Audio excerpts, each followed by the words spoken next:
Today I'm going to be using my General Finishes Antique Walnut Gel Stain. This is an oil-based stain, very easy to work with. And I'm going to start by taking 2 Jenga block pieces. Now these are the regular Jenga block size, they are not the small ones, but I do believe I still got them from the Dollar Tree. And I'm going to stain 2 of them with the gel stain. You can also use these smaller ones, or you can use another piece of wood that is about the 2-inch size.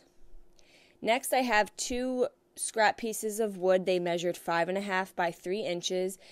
They were a little thinner. They were just scrap wood cut from something I had done previously. So I'm going to use 2 of them, but if you just have one 5.5 by 3 inch piece of wood that is about a 1/2 inch thick, that would be good as well. I have this large metal clip. You can grab these from the Dollar Tree, and I want to just spray paint mine with the Gold Shortcuts Krylon spray paint. Now, I did not prime this, so you will see that it kind of beads off a little bit. It does not give complete full coverage, but it kind of went with the look anyways, with the mixed metal. I then have this wreath ring. I can get these right from Dollar Tree in a 3-pack. This is a 10-inch ring. And I'm going to use some green floral wire to just connect the clip to the top of my ring. So I'm just holding it in place with the green floral wire. And you want to make this as tight as you can. And if you have another way to adhere it, you can do that as well. Even the E6000, you just have to allow that to fully dry. I'm going to go back to my scrap piece of wood, and I'm just going to glue them on top of each other just to make it a little thicker. And then I'm going to glue one of the Jenga blocks on the back, leaving about a 1/2 inch from the back. And then I want to take some E6000, and I'm just going to put it on the inner side of the Jenga block.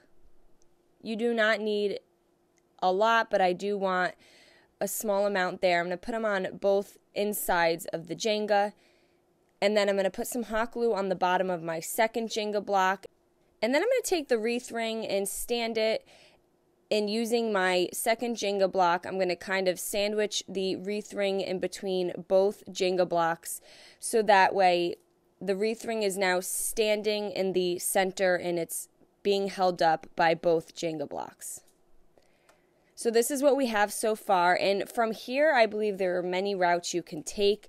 It kind of looks like a snow globe to me.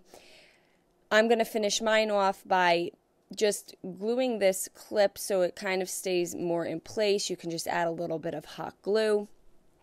I have this pre-made bow that I got from my local dollar store. You can make your own bow. There are plenty of pre-made bows this time of year, and I'm going to glue it to my clip.